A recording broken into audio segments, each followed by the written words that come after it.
Praise the lord.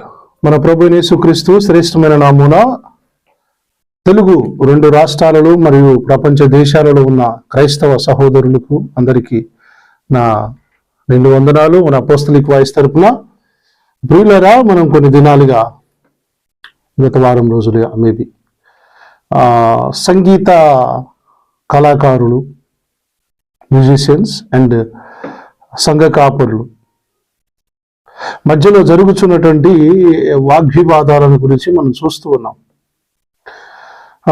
చీరాలకు చెందినటువంటి pastor Noah గారు, వారు ఒక డాక్టర్గా వైద్య వృత్తి చేస్తూ దైవ సేవను జరిగిస్తూ ఉన్నటువంటి ఒక సంఘ కాపరిగా తన చర్చిలో ఒక ఆదివారం, అంటే పోయిన వారమే, మేబీ గత ఆదివారమే, వాళ్ళ చర్చిలో ఈ మ్యూజిషియన్స్ గురించి, అంటే సంగీత కళాకారుల గురించి, ఎవరైతే డబ్బులు డిమాండ్ చేస్తారో వారిని ఉద్దేశించి కొన్ని ఘాటుగా పదజాలాన్ని వాడి ఆయన మాట్లాడాడు. దైవావేశము వలన కలిగిన దేవుని వాక్యాన్ని ఖండించడానికి, బుద్ధి చెప్పడానికి వాడాలి కనుక ఆ క్రమంలో వారు ఆ మాటలు మాట్లాడారు.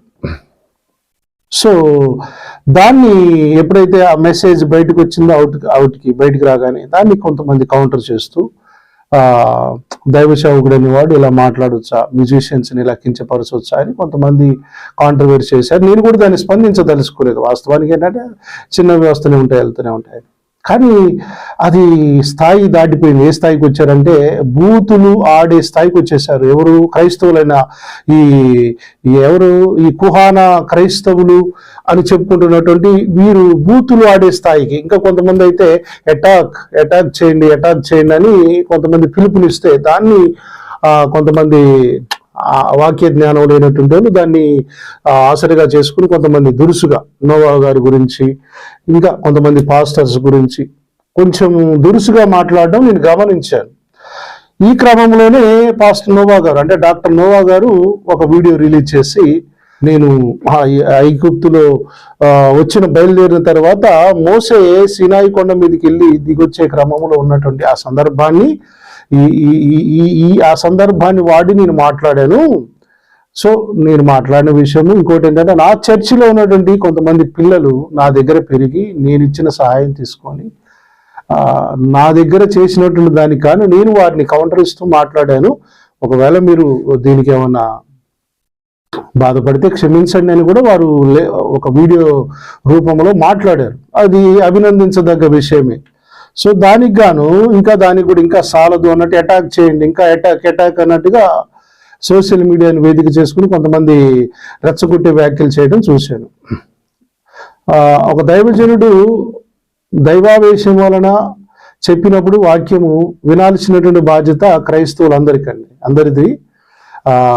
పాస్టర్ వేరు, సంగీత డైరెక్టర్స్ వేరు, అంటే సంగీత కళాకారులు వేరు, సింగర్స్ వేరు. వాళ్ళు వర్షిప్ అండ్ సింగింగ్ చేయడానికి వారు కేటాయించబడ్డారు. అయితే వాక్యాన్ని ఉపదేశించే బాధ్యత, హెచ్చరించే బాధ్యత సేవకులకు ఇవ్వబడింది. అయినా హెచ్చరించాడు, చేయాల్సిందంత చేసిన తర్వాత వీరు కోరిన విధానాన్ని బట్టి క్షమాపణ కూడా చెప్పారు నోవా గారు. దాన్ని రిసీవ్ చేసుకోకపోగా కొంతమంది అత్యుత్సాహంతో ఇంకా అది సాలదన్నట్టుగా కాస్త దురుసుగా మాట్లాడుతూ ఇంకా చేయడం జరిగింది. దానికి నేను కూడా రాత్రి స్పందించాను. అంతకంటే ముందుగానే ఒక వీడియో కూడా రిలీజ్ అయిందట, అది నేను చూడలేదు. ప్రవీణ్ పగడాల గారు రక్షణ టీవీ ద్వారా ఎవరైతే ఈ వాదాలు పెట్టుకున్నారో వీళ్ళందరినీ కూర్చోబెట్టి, అంటే లైవ్లో వారి భావజాలం వీరి భావజాలం తెలుసుకొని ఇద్దరిని సంయమనం పాటించి వారిద్దరిని సమాధానపరిచినట్లుగా నేను వీడియో తర్వాత చూశాను. అంతకు ముందుగానే నేను ఫేస్బుక్లో వీడియో ఆర్టికల్స్ రాసి పెట్టాను. ఏంటంటే, క్షమాపణ చెప్పిన తర్వాత కూడా ఎవరైనా ఓవర్ యాక్షన్ చేస్తే ఖచ్చితంగా నేను రియాక్ట్ అవుతాను. దైవసేవకుడిగా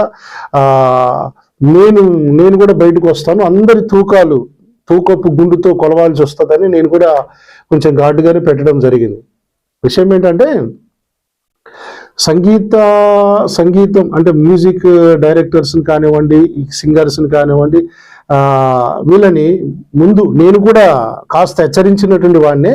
ఆ క్రమంలో ఒక దైవజనుడు ఎడ్వర్డ్ విలియమ్స్ గారు కూడా ఆయన ఇంకా ఘాటుగా మాట్లాడాడు.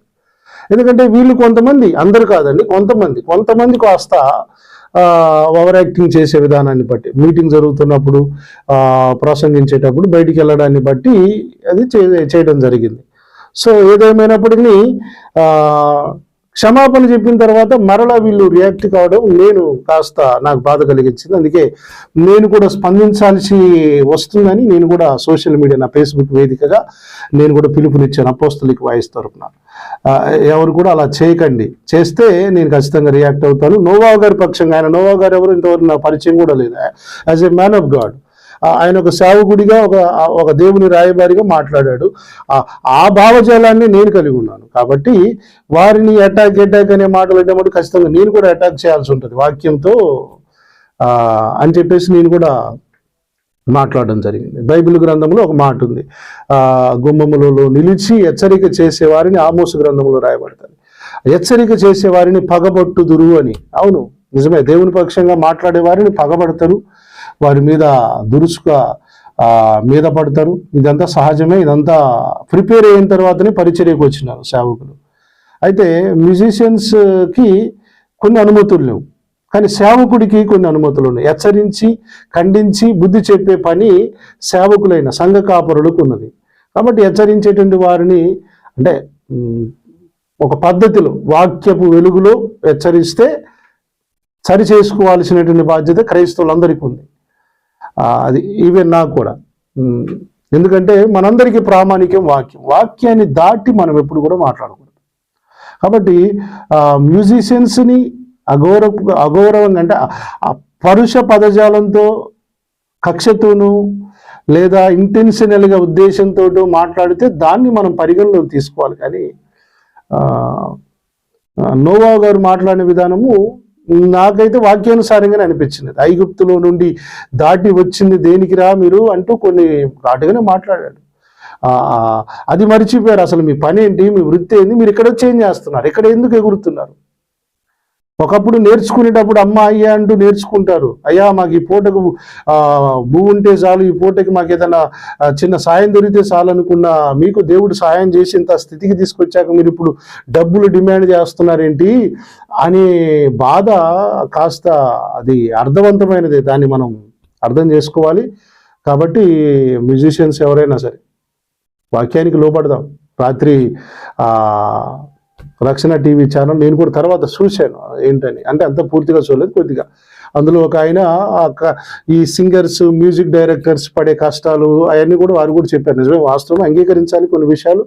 కానీ దైవ వాక్యాన్ని దాటి దైవ సేవకుల మీద అటాక్ చేయాలి అనేటువంటి పదాన్ని మాత్రం మనం వాడకూడదు.